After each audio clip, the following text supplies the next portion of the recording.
মাদারীপুরে বেড়েছে diarrhoea, pneumonia সহ পানিবাহিত রোগ। শুধু জেলা সদর হাসপাতালে ভর্তি হচ্ছেন শতাধিক রোগী। আক্রান্তের বেশিরভাগই শিশু ও বৃদ্ধ। হাসপাতাল কর্তৃপক্ষ বলছে আবহাওয়াজনিত কারণে এই পানিবাহিত রোগের প্রকোপ। চিকিৎসকরা জানান, এর থেকে বাঁচতে প্রচুর তরল খাবার খেতে হবে এবং চিকিৎসকের পরামর্শ নিতে হবে। নাসিরুল হকের তথ্য ও ছবিতে প্রতিবেদন। মাদারীপুর সদর হাসপাতালে হঠাৎ বেড়েছে ডায়রিয়া, নিউমোনিয়া রোগী। ভর্তি হওয়া রোগীরা ভুগছেন শ্বাসকষ্ট, জ্বর, বুকে ব্যথা সহ নানা রোগের উপসর্গ নিয়ে, যার অধিকাংশ শিশু ও বৃদ্ধ। হাসপাতাল কর্তৃপক্ষ বলছে প্রতিদিন গড়ে ভর্তি হচ্ছেন 70 থেকে 80 জন রোগী।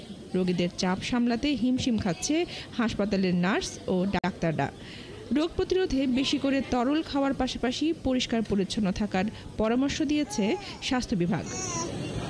রোগীদের সচেতন হওয়ার জন্য সাধারণত বলি যে আপনারা খাওয়া দাওয়া করার আগে সুন্দর মতো হাত ধুবেন, খাওয়া দাওয়ার পরে হাত দিবেন, তারপরে বাথরুম করার পরে সুন্দর মতো হাতটা ধুবেন।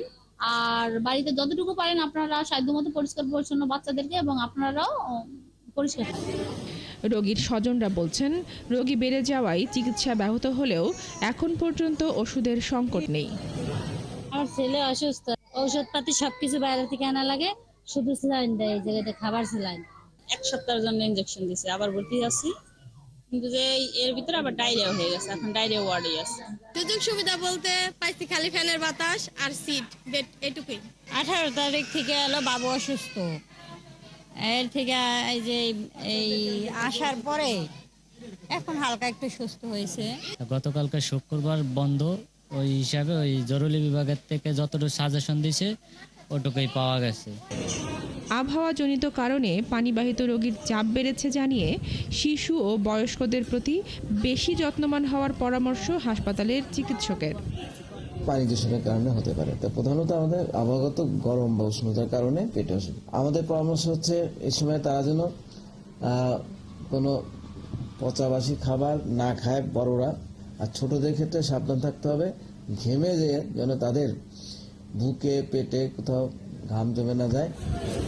ডায়রিয়া রোগীর জন্য জেলা সদর হাসপাতালে 6টি আসন থাকলেও বর্তমানে তা বাড়িয়ে 32টি করা হয়েছে।